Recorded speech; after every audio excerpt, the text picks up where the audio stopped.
चलिए जानते हैं देश दुनिया की सिलेक्टेड काम की बहुत ही महत्वपूर्ण सिलेक्टेड खबरों को सिर्फ 10 मिनट में 50 बड़ी खबरों को। लेकिन वीडियो को आगे बढ़ने से पहले अगर आप लोगों ने हमारे चैनल को अब तक सब्सक्राइब नहीं किया तो सब्सक्राइब करके नीचे का बेल आइकन को जो प्रेस कीजिए। झारखंड विधानसभा चुनाव से पहले प्रधानमंत्री नरेंद्र मोदी राज्य को बड़ी सौगात देने वाले हैं। पीएम नरेंद्र मोदी 2 अक्टूबर को झारखंड के हजारीबाग में 83,300 करोड़ रुपए से अधिक की लागत वाली विभिन्न परियोजनाओं की आधारशिला रखेंगे, उनका शुभारंभ करेंगे और उनका उद्घाटन करेंगे।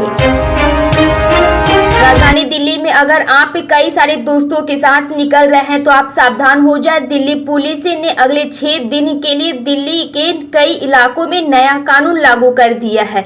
इससे अगर 5 लोग एक साथ निकलते पाए तो पुलिस उनके खिलाफ कार्रवाई भी कर सकती है।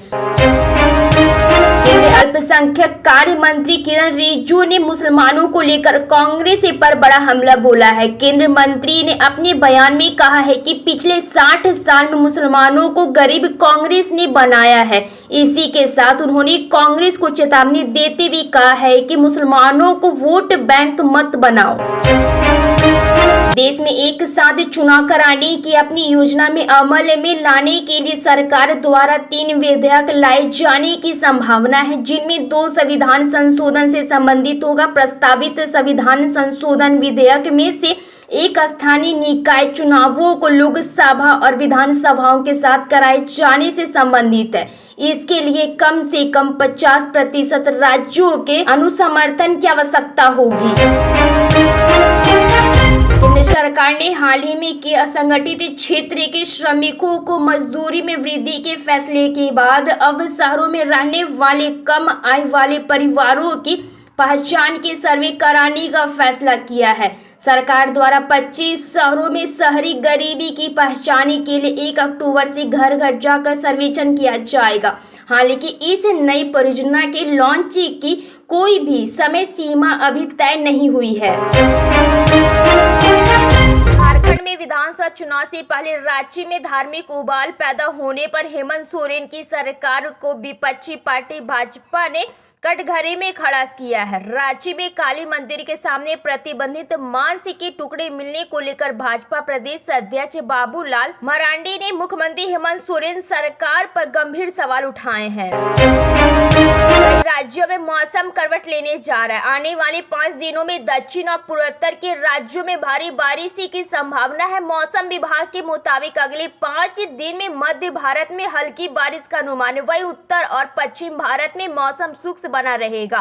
पिछले 24 घंटे में दक्षिण कर्नाटक और गुजरात में भारी बारिश रिकॉर्ड की गई है। हिमाचल प्रदेश में अवैध तौर से निर्मित मस्जिदों को गिराने की मांग को लेकर चल रहे विरोध प्रदर्शन के बीच एक मुस्लिम संगठन ने दावा किया है कि राज्य में कोई अवैध मस्जिद नहीं है। हालांकि संगठन का कहना है कि सरकारी रिकॉर्ड में मैप की मंजूरी में देरी एक समस्या पैदा कर रही है। चंडीगढ़ में बीजेपी ने सदस्यता अभियान और पंचायत चुनाव को लेकर बैठक बुलाई थी। इस बैठक में प्रदेश अध्यक्ष सुनील जाखड़ मौजूद नहीं थे। इसके बाद यह चर्चा तेज हो गई है कि उन्होंने इस्तीफा दे दिया है। प्रदेश में विधानसभा की 10 सीटों पर उपचुनाव के लिए समाजवादी पार्टी के राष्ट्रीय अध्यक्ष और राज्य के पूर्व सीएम अखिलेश यादव को पूरी उम्मीद है कि उनकी पार्टी सभी पर जीते का परचम लहरा देगी। बीते कई मौके पर अखिलेश यादव सभी 10 सीटें जीतने का दावा कर चुके हैं। हालांकि उनके अपने ही अब उनकी मुश्किलें बढ़ा रहे हैं। न सिर्फ सपा की बल्कि यूपी में उनकी सहयोगी पार्टी भारतीय राष्ट्रीय कांग्रेस की मुश्किलें भी बढ़ रही है। दिल्ली के मुख्यमंत्री आतिशी और पूर्व सीएम अरविंद केजरीवाल को सुप्रीम कोर्ट ने बड़ी राहत दी है। कोर्ट ने दोनों के खिलाफ मानहानि मामले में निचली अदालत में जारी सुनवाई पर रोक लगा दी है। महाराष्ट्र की एकनाथ शिंदे सरकार ने सोमवार को गाय को राज्य माता का दर्जा देने की घोषणा की है। महाराष्ट्र सरकार ने वैदिक काल से देसी गायों के महत्व को देखते हुए ये फैसला लिया। वहीं अब इस पर शिवसेना और बीजेपी की प्रतिक्रिया सामने आई है। कांग्रेस नेता मल्लिकार्जुन खड़गे की ओर से प्रधानमंत्री नरेंद्र मोदी पर की गई टिप्पणी पर जोरदार प्रतिक्रिया देते हुए भाजपा के राष्ट्रीय प्रवक्ता CR केशव ने कांग्रेस पर जहर से भरी बीमार मानसिकता को बढ़ावा देने का आरोप लगाया है। चुनाव रणनीति कार्य से सियासत के मैदान में आए प्रशांत किशोर पीके अब अपनी पार्टी लॉन्च करने को तैयार है। पीके पिछले 2 साल से जनसुराज पदयात्रा पर है और अब राष्ट्रपति महात्मा गांधी की जयंती पर 2 अक्टूबर को जनसुराज पार्टी की सियासत में एंट्री का औपचारिक ऐलान करने वाले हैं। भारतीय जनता पार्टी बीजेपी की सदस्य अभियान में अब तक 7 करोड़ सदस्य बन चुके हैं। पार्टी का लक्ष्य 15 अक्टूबर तक 9 करोड़ सदस्य बनाना है, जो कि 2014 में हासिल किए गए 11 करोड़ सदस्यों के आंकड़े को पार करने की दिशा में एक महत्वपूर्ण कदम है।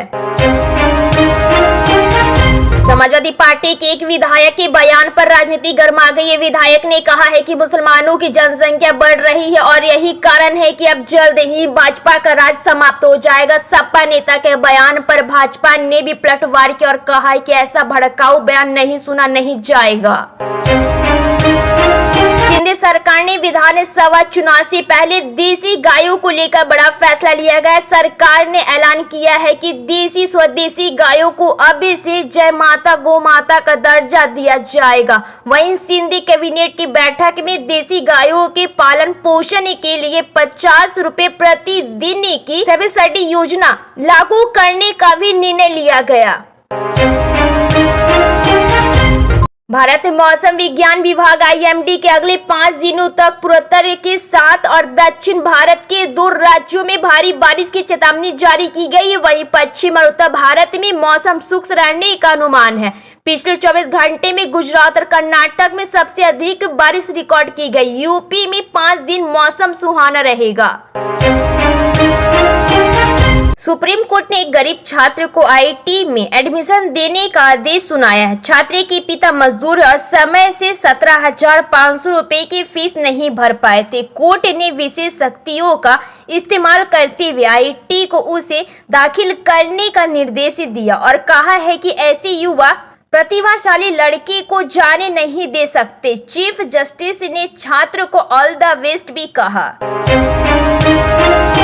पंजाब की भगवत मान सरकार लगातार विकास कार्यों को करने में जुटी हुई है। इसी के तहत पंजाब के मुख्यमंत्री भगवत सिंह मान के नेतृत्व में पंजाब सरकार ने ग्राहकों को ऑनलाइन पैसे का लेन देन करने में सक्षम बनाने के लिए पंजाब राज्य सहकारी बैंक में UPI सेवा की शुरुआत कर दी है। इससे राज्य सहकारी बैंकों में लेन देन बढ़ेगा और पारदर्शिता भी आएगी।